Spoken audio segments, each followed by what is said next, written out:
Hello everyone. आणि आज मी ऑफिसमधून आल्यानंतर आंघोळ केल्यानंतर मी सगळ्यात पहिले किचनमध्ये जाऊन पाणी प्यायले. तर त्यात हा गोंडू आमचा बघा, त्यालाही पाणी पाहिजे असतं. आपण जे जे करतो ते ते हवं असतं त्याला. त्यानंतर किचनमध्ये जे खेळणे वगैरे पसारा करून ठेवलेला होता तो सगळा आवरला.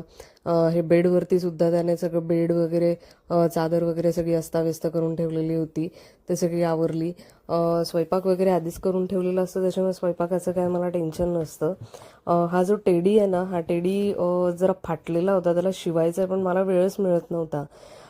त्यानंतर मी घुसले आमच्या गॅलरीमध्ये. आमचं स्वेटर वगैरे जे होतं, थंडीचे दिवस होते, स्वेटर वगैरे जे जुनं स्वेटर होतं ते सगळं मी घडी वगैरे करून वरती ठेवलं. ऑफिसमधला मी टिफिन जो घेऊन गेलेली तो टिफिनसुद्धा मी किचनमध्ये नेऊन ठेवलेला.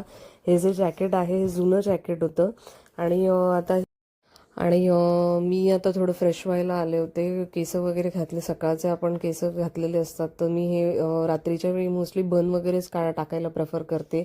स्टिकचा बन मी लावते केसांना. आणि ही आमची जेवणाची तयारी वगैरे होती. आम्ही दोघंच राहिलेलो होतो, त्याच्यामुळे आम्ही दोघं जण मधल्या खोलीत बसलो जेवायला. सगळं ताटं वगैरे, ग्लास वगैरे घेऊन जात होती मी. आणि गोंडू मध्ये मध्ये करत होता, त्याला पाण्याचे ग्लास वगैरे घेऊन जायचे असतात. जेवण वगैरे झाल्यानंतर मी आले किचनमध्ये भांडी घासायला. दोघांचेच भांडे होते, आधी मोस्ट ऑफ दी भांडे तर आधीच घासून ठेवलेले दिसतात तिथे. तर मी माझा टिफिन, माझं जे ताटं होतं ते सगळे घासून वगैरे ठेवलं. त्यानंतर बेसिन आहे ते सुद्धा मी साफ केलं, कारण तिथे ना रात्री नाही तर झुरळ वगैरे होतात. तर आणि हे असं आमचं स्वच्छ किचन बेसिन झालेलं आहे. त्यानंतर सगळ्यात रात्रीचा टास्क असतो तो माझ्या ओमचा, स्टडीचा. खूप त्रास देतो हा कधी कधी स्टडी करायला. आजसुद्धा त्याने बऱ्यापैकी त्रास दिलेला होता. त्याला स्कूलमधून आज होमवर्क दिलेला होता आणि तो असा हात झटकतो बऱ्याचदा. त्याचा स्टडी वगैरे झाल्यानंतर मी निघाले.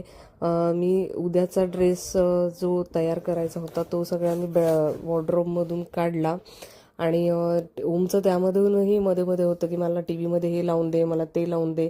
तर अशा प्रकारे माझा आजचा दिवस गेलेला आहे. तुम्हाला माझा व्हिडिओ कसा वाटला हा मला कमेंटमध्ये येऊन सांगा. Like, share